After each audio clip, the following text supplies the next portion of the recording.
Purple Daily on Score North and ScoreNorth.com.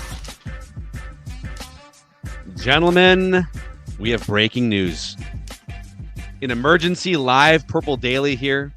What's funny is I got to my hotel room in Cincinnati here for some Hubbard Radio annual meetings, and I was crafting a text to Judd to say, hey, Twins are in Cincinnati tonight. I'm actually going to go to the Twins game here in like an hour, but if you want to knock out some Purple Daily, I'll literally just knock out like an episode of Purple Daily. And Judd hit send on his own text message that said, breaking news, Dalton Risner has signed with the Vikings. And so here we are live for, I don't know, the next 30, 40 minutes. We got Stella live in the background at Judd's house. And Ryder, her friend, who's very excited about this move. Oh, yeah. Ryder's a big internal offensive line play. Oh, God, meat and potatoes. So, Ian Rappaport had this tweet 23 minutes ago. The Vikings are signing free agent guard Dalton Risner, sources say. The former Broncos starter and one of the top free agents available. Of course, there's not that many free agents of note available anymore. The season has started. Lends valuable experience to Minnesota's line. This show is presented by our friends at TCL. They have award-winning TVs for any budget, any space, all with stunning picture quality. And TCL makes more than just TVs. They offer mobile products, audio devices, and home appliances. TCL brings you joy and simplicity through innovative technology. All right. I think we got done recording the Alex Boone Trenches film breakdown episode today, and one of the run plays that just did not go anywhere. Alex was pointing out, here are the three things Ed Ingram could have done on this play to break a big run, and he wound up just looking around doing nothing. I mean, I think we all had kind of a feeling after Boone broke it down, they got to make a change of some kind here. So what do you think the signing of Dalton Risner means for the 0-2 Vikings? I think it means that there was some serious self-reflection done. So if you win on a Thursday, it's great, right? 10 days off or 10 days between games, a weekend to have fun and reflect on success. If you lose, conversely, it's also good because it gives you time to reflect on your failures. And I like the fact that this team finally, after an 0-2 start, and I'm guessing some soul-searching and deep conversations that might have included the quarterback, said, we can't continue down this path. We took a big chance in trying to bring all of that interior line back. Bradbury got hurt, which makes it worse now. And it's not just that the run game's been awful, because it has been, but it's also the fact that the quarterback from interior pressure, his pressure statistics might not be terrible, but when he gets hit, he's getting destroyed. And so I think that this loss on Thursday provided ample time to spend 3 days or so reflecting on something has to change. And I applaud this. I don't know if it's going to work perfectly, but I know this, what they were doing and what they tried to run back was not working at all. So no matter whose place Dalton Risner takes, and I'm guessing it's Ingram's, but no matter what they do, it has the potential to be an upgrade, because these first two games, and especially with how timid and weak this team looked on Thursday night, something had to be done. And when you look at the division too, no, in my opinion, nobody's going to run away with this thing. You're 0-2. It sucks. It's not good. But guess what? There's still an opportunity here. And I think that this is a smart move in trying to capitalize on the fact that what you were doing didn't work, and stop being stubborn. And this is not being stubborn. I don't disagree that it might add depth, but I also believe it reeks of desperation. So definitely reeks of desperation. Yeah, the offensive line has had problems. Dalton Risner was a decent pass blocker last year. He struggled in pass rush or in run blocking. So does this help Alexander Mattison in any way to help get the running game going a little bit more? I don't know. I don't think so. I also look at it in a different way of, all right, this line isn't gonna be able to hold up Kirk forever. Bradbury's already went down. Schlottman's had to step in. Do they just need an extra body in here in case just one of the other guys goes down too? I don't think it's a given that Dalton Risner is starting on Sunday against the Chargers quite yet either. I don't think we can just assume that. I wouldn't be shocked at all if they ease him in and they still want to try to get this line continuity and still go from there. So it wouldn't shock me if he starts, but I do think the move also just reeks of desperation. Yeah, well, but they're 0-2, so I guess I'm not gonna It is desperate, but I'm not going to judge them for being desperate because that's at least they're facing their reality and at least they're making a move of some kind here. So to Declan's point about Dalton Risner as a run blocker versus a pass protector, according to Pro Football Focus, that's exactly sort of the story of his 4-year career to this point. By the way, he's only 26 years old and he's just coming off his rookie contract. He spent 4 years in Denver, drafted in 2019 in the second round, by the way. He was a 41st overall pick. And just, I don't know if his money demands were too high. There was some strife between him and it wasn't he one of the focal points of like the offensive line versus Russell Wilson awkwardness? He took a shot at him on the sideline. Yeah. So there's that whole thing. So there are reasons why he, as a 26-year-old in his prime, former 41st overall pick, was available going into week 3 of the 2023 season. But he has graded out very, very good as a pass protector, according to Pro Football Focus, in those 4 years. And on the flip side, I don't know that Ed Ingram's going to be just cast aside right off the bat here, but no guard in the NFL since the beginning of last year has allowed more pressures than Ed Ingram. Now, another sort of thing to consider here is I believe Dalton Risner has played almost exclusively left guard in his career to this point. Ezra Cleveland has played some right guard. Yeah. So I think Ed Ingram is the one that would be on the chopping block here.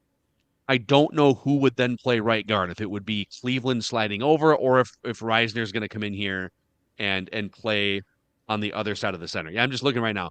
3,773 career snaps for Dalton Risner, all of them at left guard. Yeah, when he came in for the workout, which I think ended up being a visit on August 1st, I looked at it, and he had played some guard. I want to say he played some tackle in college, but he had played exclusively right guard for the Broncos, or left guard. I'm sorry. And so I think what might happen here is it wouldn't surprise me if he wants to play left guard if Cleveland gets moved to right guard. Look, I'm not saying Cleveland's great, but Ed Ingram's been a disaster. And there's no way everybody in that building and TCO is on board with, let's just keep doing this. Let's just keep beating our heads against the wall. And Dex is right. It's desperation. But guess what? You're 0-2. You're in a division that remains, like, you're a game back. So, like, this thing is not done. You can't afford, though, to lose again on Sunday. Home game Chargers, struggling team. You are too. And so, yes, it reeks of desperation. And it's my opinion that they should have made a move like this far earlier, but I'd rather see it made now. Like, take one more chance to try and right yourself. Because what we've seen in these first 2 games, and especially against the tough Eagles defensive line on Thursday, is not acceptable. Like, it's not, I know that when we see the run game doesn't work, that the first thing is to say, well, the running back sucks. But as Booney pointed out to us on the trenches, that's not necessarily true. Is the running back perfect? Obviously not. But when it breaks down, and he did a marvelous job, as he does, of documenting it for us, the Vikings watch those cut-ups too. And I guarantee you say, at some point in time, this has to stop. And my guess is, as patient as he seems to be on the surface, Kevin O'Connell's got a different side to him. Like, Kevin O'Connell, very competitive, obviously got to where he is because he's competitive.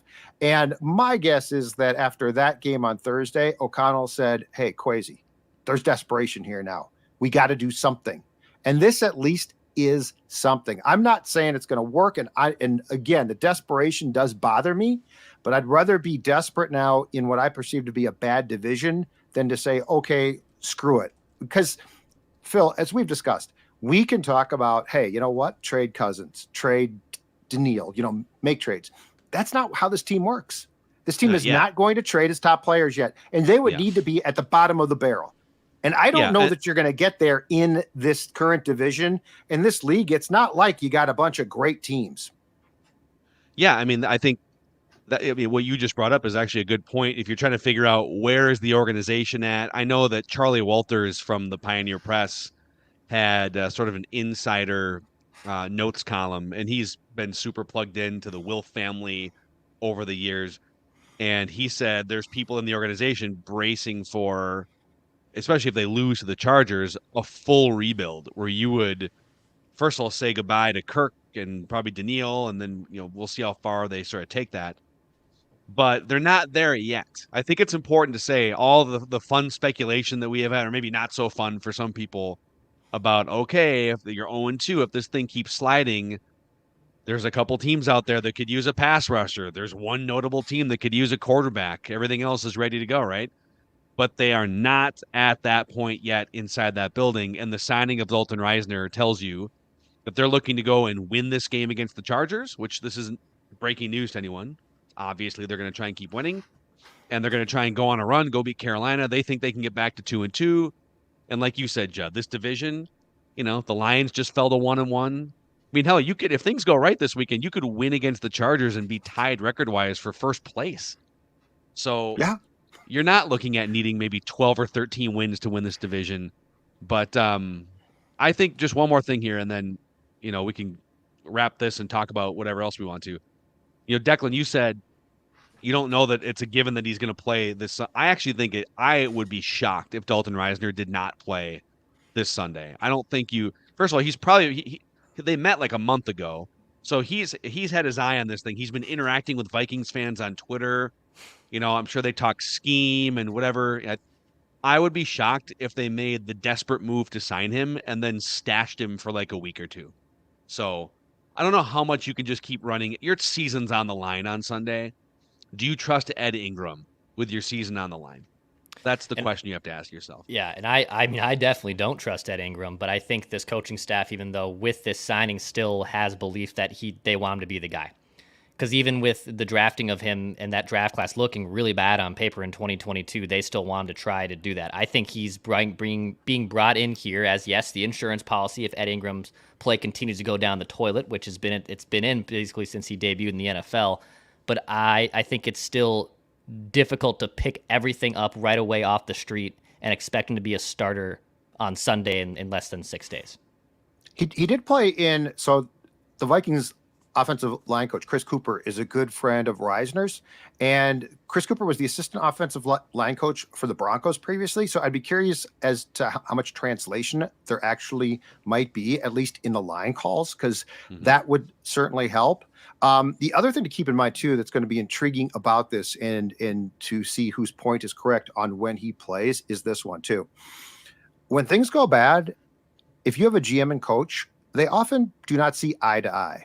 So, and we don't know this, but if Ed Ingram was Kwesi's guy and the front office's guy, and O'Connell has been patient, O'Connell is going to, when you're on your way to 13 wins, it's very simple to say, yeah, I mean, the leash, let's give him a little bit more leash. Okay, Kwesi. But when you're 0-2, and now it's O'Connell's ass on the line, don't assume that the conversations in TCO were all civil in the past 3 or 4 days. So I would be curious because, the Ingram thing has appeared for a lot of it, I think, to be a disaster. But the Vikings went 13-4. And so it's hard to say, well, he sucks, let's replace him. At 0-2, O'Connell might be saying, you're getting my quarterback killed. Like my quarterback, again, it's not the pressures, it's the hits. And like the Netflix docuseries was the first thing to point out the pressure up the middle, and this poor guy was getting killed. So I think that there's probably been some very difficult conversations for breakfast in that building, which might decide if they try and force Risner in or not. But there is no doubt in my mind, too, the last thing, and I don't know the effect here, but I think it probably had some. Everybody and their brother probably watched a bunch of games yesterday. And I think when you watch that, you're 0-2, and it feels crappy, right? Like you're 0-2, you're playing bad, you turned over the ball 7 times, blah, blah, blah. And then you sit down and watch the rest of this league, and you're 0-2, which is not insurmountable. And I think you say to yourself, okay, 0-2 is bad. But there's a lot of teams that, like, it's not like I'm watching teams that are all destined for championships. So I think, if anything, Sunday's slate of games probably calmed the Vikings down a bit to say what Phil just said, which is if we beat the Chargers and things go right on Sunday, we could be tied for first place. Yep. And then we get Carolina, which is not a game that you should just chalk up as a W, but that's a game where you have a better roster than Carolina's roster. And then the Chiefs. We'll see what that game brings in 3 weeks or whatever. Just real quick, I pulled this up too, just for some context. Ed Ingram since the beginning of last year has allowed 70 pressures and 23 quarterback hits. 70 pressures and 23 quarterback hits. Dalton Risner, this is just last year now for Dalton Risner. He allowed 29 pressures, so less than half the pressures of Ed Ingram, and 6 hits. Now, Russell Wilson's a little bit, even in his older age, a little bit more able to get out of the pocket, maybe turn a pressure into a non-hit, right? But if you can just like twice per game turn what would have been a pressure and a hit into something clean, it might be an extra chunk play. It might be, or it just might be Kirk feeling better. Yeah, Kirk's ribs not being battered and broken. Right. Being able to stand in there. And to your point about the NFL too, it's so sloppy right now across the board. There's some teams that are 2-0 right now that probably have no business being 2-0, and there's some teams that are 0-2 that would tell you that they have no business being 0-2. And if you were to have waited another week and now you're 0-3, I think you would have regretted this. If you probably regret it not doing it a week earlier, quite frankly, if this is what you were thinking about doing all along. Well, and I'm just trying to think of in the past 3 days, besides the obvious terrible loss on Thursday night, I'm trying to think of tipping points. If I'm not mistaken, Ingram actually, when it came to PFF at least, he held up in run protection last year and was bad in pass protection. And I'm not saying he was held great, up as a relative term. But my point is the run now is unworkable. So to quote Office Space, what is it you say you do here? Yeah. It's I think Cleveland goes to right guard and Risner plays left guard, or they force Dalton in at right guard, but it might be simpler. Here's my problem is if Risner, because Cleveland, when he got moved to guard, because he was a college tackle, which by the way, he still wants to be a tackle. When he got moved to guard as a rookie, it was at right guard. And as I recall on that one, he was not a disaster. Is that correct, Phil? He was like a league average overall guard. Okay. Who was much like at left guard, much better as a run blocker than a pass protector. Okay. So well, and I think the main point is he's done it before. Yeah. And it's the easy transition. He might not be thrilled about it, but you know what, dude, you had the third most pressures last year, so you don't get to pick what you do here anymore. Sorry. And plus, I'm guessing Bradbury is out again. Oh yeah. So like almost that's the problem is the entire interior of that line has become in its own way a liability. Yeah. But okay, here's another thought on this. Okay, if you would have surveyed just the idiots on this show, all right after the season was over and said, hey, what's like the number one thing you think they should look at fixing? I mean, the defense would have been different points of the event. You say, you know what? Not sure with Kirk Cousins as your quarterback, you can have 3 questionable pass protectors in the middle of that line, right? You need to have either one of those guys replaced outright or have a couple really good plan Bs in your back pocket. And maybe this has been one of them for the last month because they knew that they could get Dalton Risner to sign if they just, wrote him a check. But how do we now get to the second, third week in the season? And it's like, oh my God, boy, the interior, the offensive, like why is this like catching up to you now? That's my biggest question, mostly to the front office and Kwesi, that if you have to pull this desperate move going into week 3, why wasn't it addressed first guess back in March during the first wave, second wave of free agency, or in August? Like Risner was in your building. I think it comes down to the biggest thing in my opinion, ails younger sports executives, hubris. I think they're so desperate to be right. And the hardest thing, but yet the best people do it, is to what? Identify a mistake and pull the plug. Like that's the hardest thing. But, we've talked about this a lot, but that 2022 draft class is shaping up as an unbelievable bust. It is your first round pick can't play. Okay. How about the second round pick? One of those guys can't play. The guy that's starting, third round pick, is a complete mess half the time. So I think it's very simple, though. I think that there's a stubbornness, and this probably extends to Kevin O'Connell as well. I think there's a stubbornness to be right. And in some ways, and it was fun, don't get me wrong, but in some ways, the fortunes of 2022 and winning 13 games sort of emboldened them, because even the stuff that they touched the turn to crap didn't really, in their mind, turn to crap because they won 13 games. Yeah. So that's my answer is it's stubbornness. And my answer is somebody finally got to them. Again, I would not be surprised internally if Kirk came in and said, guys, I'm getting killed back there. Like when I do get hit, my ribs are basically going through my throat. Let's stop that. But like they saw the Netflix document. They lived it. I agree. Lived the Netflix I'm just trying to spitball about why. I'm trying to spitball the replies to your question because it's a very valid question and it's frustrating. And the whole point of if you're not going to sign him until after week 1 because the contract's guaranteed, like to me, what that reminds me of is like classic, I hate to use it, cheap poll ad thing of like not calling a guy up to make your opening day roster because you can have him for an extra year if he's not called up after, June 1st. Like if he can help your team before the season starts and he's a better player than the replacement level Slappy that you have on your fringe roster, why wouldn't you just add him right then and there? That's not being savvy. Penny pitching moves are one thing, but at the end of the day, you had an opportunity to just add him 6 weeks ago, and you chose not to, and now it looks a lot more desperate. By the way, it's a 1-year deal for $4 million, according to Ian Rappaport.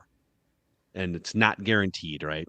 That means if they were to cut him in week 7, that they don't owe the rest of the contract. Right. So I'm just trying to see if there's any other reporting here in the last 20 minutes on what their plan might be. So $2.25 million guaranteed, up to $4 million if he winds up sticking around for the full season. So real quick, let's shout out some friends here. Let's shout out our friends at Finch Home Solutions, okay? Maybe the Vikings called whatever the Finch Home Solutions equivalent is to get their electrical systems fixed. Huh? Cody, they called him and he said, sign a guard. And then guess what? My friend Cody went back to work with his guys at Finch Home Solutions because that's what they do. Any electrical problems that you might have, big or small, they are going to fix them. In fact, you know what? They don't need to bring people in at the last second because when they arrive at your house, they know exactly what the issue is. And again, it can be as simple as replacing an outlet. It can be as much as replacing the wiring in your entire home. But they are never going to let you down because they are a Pro Bowl team. And right now, check this out. The Finch Friends and Family Plan. 1 free electrical inspection a year, which is important. No dispatch fee. Priority dispatching when you call them. 10% discount on all work performed in your home. All of that, $9.95 a month. 612-357-2604 or finchhomesolutions.com. Finchhomesolutions.com. They make the right move the first time. Wow, dude. How about that? That was an amazing tie in there with that copy. Hey, Power Lodge and Miller Marine make a lot of great moves as well. So, I mean, you don't become the world's largest Bennington dealer by just waking up in the morning and crossing your fingers. And right now, so we're kind of riding out the last few weeks of summer here, and we're headed toward winter. But if you look ahead on the horizon here, maybe you go get one of these Benningtons, and you get you take advantage of a winterization special, for instance, free storage with the purchase of a new boat. Get double the value if that new boat is a luxurious Bennington with unbeatable employee pricing stacked on top of rebates.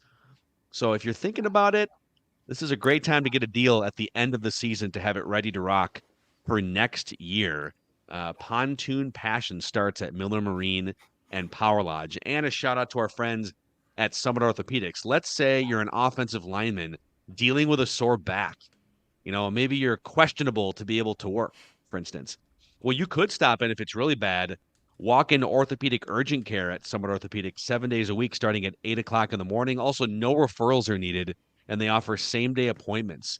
25 locations across the Twin Cities and greater Minnesota. Learn more at summitortho.com. That is summitortho.com.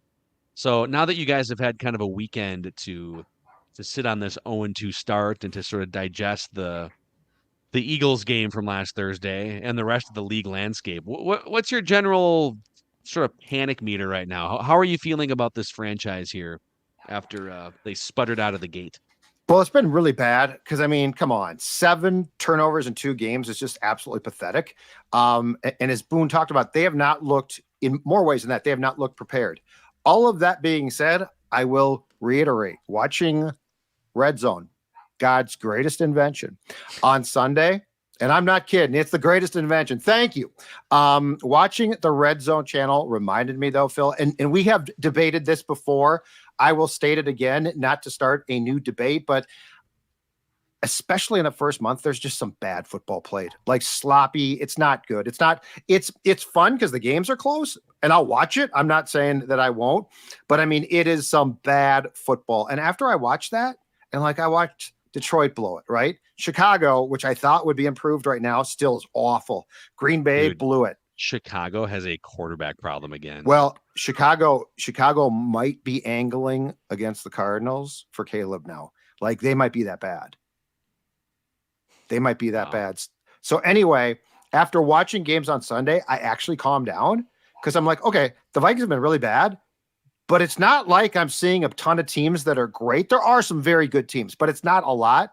So I actually am, this is going to sound really pathetic. I'm more hopeful after Sunday because it sort of was a slap in the face of, yeah, the Vikings aren't playing well, but a lot of the league ain't great. I mean, the Falcons, with a quarterback that runs, and I mean, he might be fine, I don't know, are 2-0. Tampa Bay, 2-0. So I'm actually, if the Vikings can win against the Chargers, I ain't saying this team's going to win a Super Bowl because I don't think that they are, but I think you can get things back on track fairly quickly at 1-2.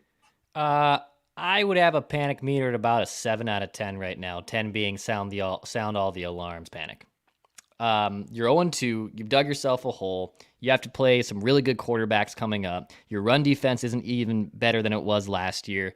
You stall out all the time on offense. Turnovers are not. At the end of the day, good teams don't turn over the ball all the damn time. And there is something to say that, hey, they're just not going to have every first half with 3 fumbles, which is what they've had the last 2 games. But there is definitely, I think, more of a panic meter than I had going into this season, just because even though I think some of those turnovers will work themselves out, I don't think this team is as polished as some of the other finer teams, even to contrary to Judd's point. Like, look at the Dolphins, man. The Dolphins look great. Yesterday, that was an awesome game to watch. San Francisco loses Brock Purdy at the end of the playoff game, and now he's just back, and the Niners are the Niners again. I just think there's still a big gap here between the Vikings being legitimate contenders and trying to dig themselves out of the 0-2 start. So I'm a little bit more panicked than I was before the season started.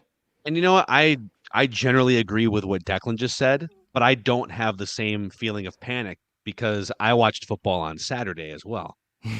And if the Vikings do, let's say this season just continues to kind of go the way that it's going, maybe you lose a close game to the Chargers, and you're 0-3, or maybe you win against the Chargers, but then you lose a trap game at Carolina, and now you lose to the Chiefs. Now you're 1-4, whatever it is, right?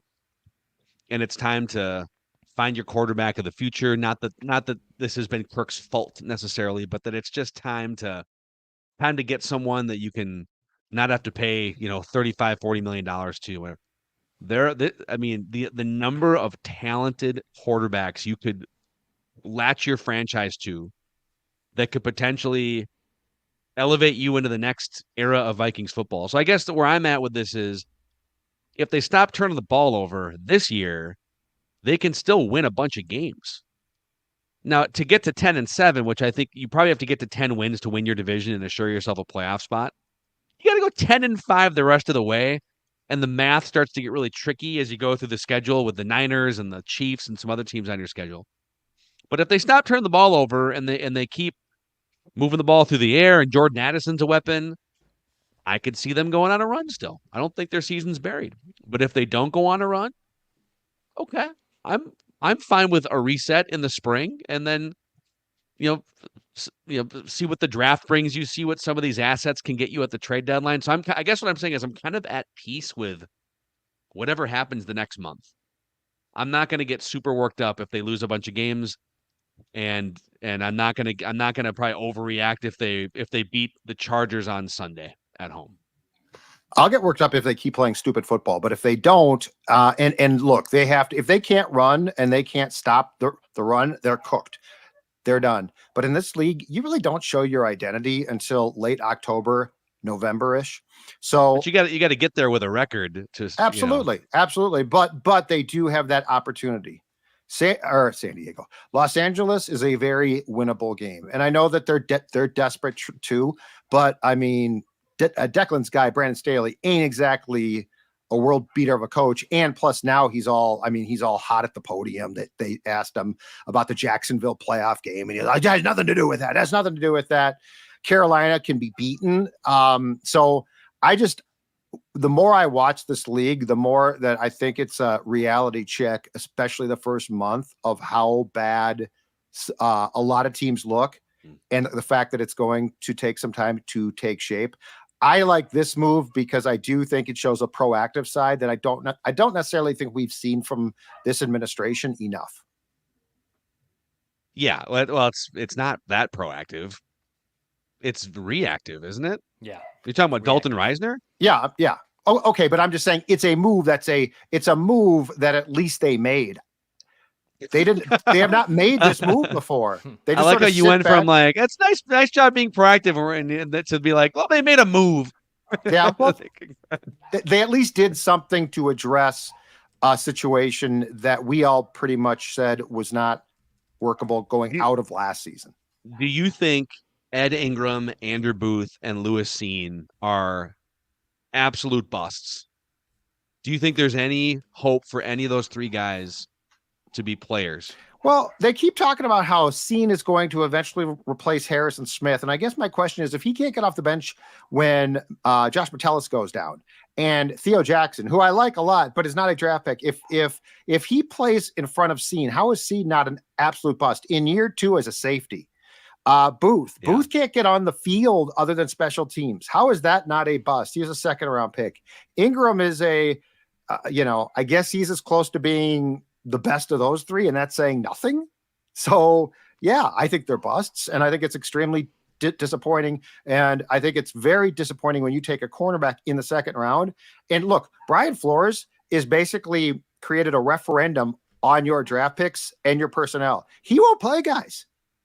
Kyrie's Tonga, to go back to that 16-play, 13-run scoring drive where Philly said, oh, we don't have to pass the ball. Kyrie's Tonga, I think, was on for 3 snaps in that series. That means that Brian Flores don't like Kyrie's Tonga.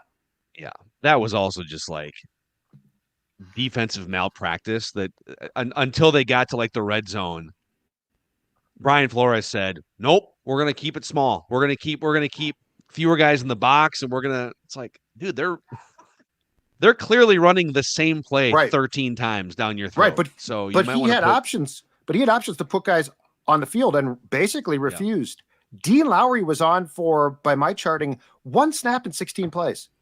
On that drive, yeah. That basically means he can't play him in his mind. Yeah. This is what I would call what I learned in therapy. This is what I would call an anxious relationship attachment style by the Vikings. This is an anxious attachment. So you're putting other people's needs before yours. You have excessive anxiety or worry about the future. This is far from the secure relationship attachment, which you should always be succeeding or looking to find in any type of relationship. This screams anxious to me. This is an anxious relationship, and they're trying to figure out other people's needs before their own. Well, I guess if you've been a Vikings fan for that was great stuff. If the Vikings have Vikings fans have learned one thing, it's how to be anxious, I guess. And the franchise and the front office seem to be feeling the same way after watching these first couple games. Gentlemen, a shout out to our friends at Federated here for helping power the podcast. Federated Mutual Insurance Company. They've been around. They're very proactive, quite frankly. They're all about risk management, not like 2 weeks after you've needed it, but well in advance, thinking about how you can maximize and fortify your business through risk management tools and resources. Federatedinsurance.com to find out more information about the businesses and the industries that they work with. At Federated, it's our business to protect yours. And don't forget to, over at scorenorth.com/shop, we have 2 different wings. We've got the merchandise wing you can click on, and we've got the collectibles wing you can click on, courtesy of our friends at Universal Sports Auctions, where you can get gems like this Jordan Addison autographed jersey. I would say the most popular selling item so far, people decking out their man caves and their offices, the one-handed Justin Jefferson catch framed and signed photo against Buffalo last year. That thing is awesome. So go to scorenorth.com/shop and click on collectibles, and you can enter promo code SCORE, SKOR, and get 10% off all items at checkout. So there it is, Dalton Risner. Dalton Risner. We'll see where they emergency episode. You asked for it, we delivered. Yes. So thanks for hanging out with us here. Sounds like your dogs are asking for a Nutrisource. Stella and Ryder are mad. It's a double team. The neighbor's dog has no chance. They're doubling to Judd is what's happening. We'll get a Boone film breakdown of what's happening in Judd's house on Monday next week. Yeah, if you missed the Boone Trenches episode, it foreshadowed, especially with both Ezra Cleveland and Ed Ingram, sort of the run game issues with those guys that maybe haven't been chronicled as much. So check that episode out. I think it's over 10,000 views on YouTube, and you can go. It's just probably the most popular episode we've done the last couple weeks. So check it out. Purple Daily, Vikings Entertainment. We just want the Vikings to win a Super Bowl before we die.